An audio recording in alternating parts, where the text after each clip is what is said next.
Ученики одной из музыкальных школ Уфы решили сделать в конце года своему преподавателю подарок. Каждое из произведений отчетного концерта – это его рук дело. В детской музыкальной школе номер 8 проходит необычный концерт.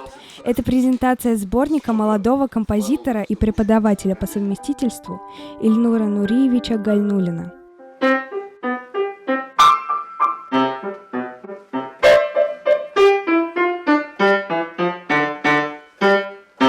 Расскажи про свое произведение, оно было такое необычное. Оно такое веселое, настроение сразу поднимается. Когда я ее разучила, сразу у меня такое настроение стало.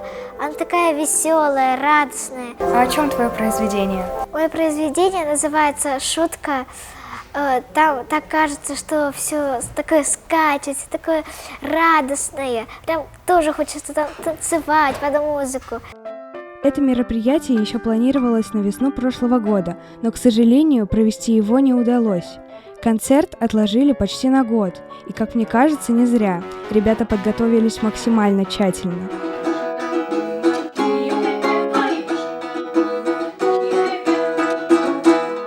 На концерте прозвучит 14 пьес, как и для фортепиано, так и для скрипки и думбры.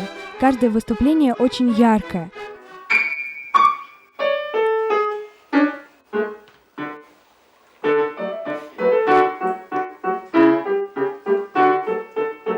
Спасибо композитору за такие прикольные произведения. Когда мелодия необычная, сидеть над нотами уже не в тягость. Как ты считаешь, какие произведения играть круче, классику или современную музыку? Довольно классно осознавать то, что я могу вживую поздороваться и поговорить с композитором, чтобы он рассказал, как придумывал эти пьесы, что представлял. Кстати, некоторые из пьес, что ребята играли на концерте, уже успели прозвучать в Чехии, Казахстане, Украине и в Чувашии, где получили очень много положительных отзывов. Теперь вы знакомы с современным композитором и ребятами, для которых музыка – это все. Подобные концерты очень вдохновляют. Кому из юных музыкантов не хотелось бы также представить свое творчество?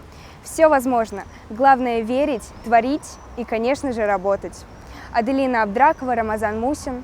Специально для «Горы новостей».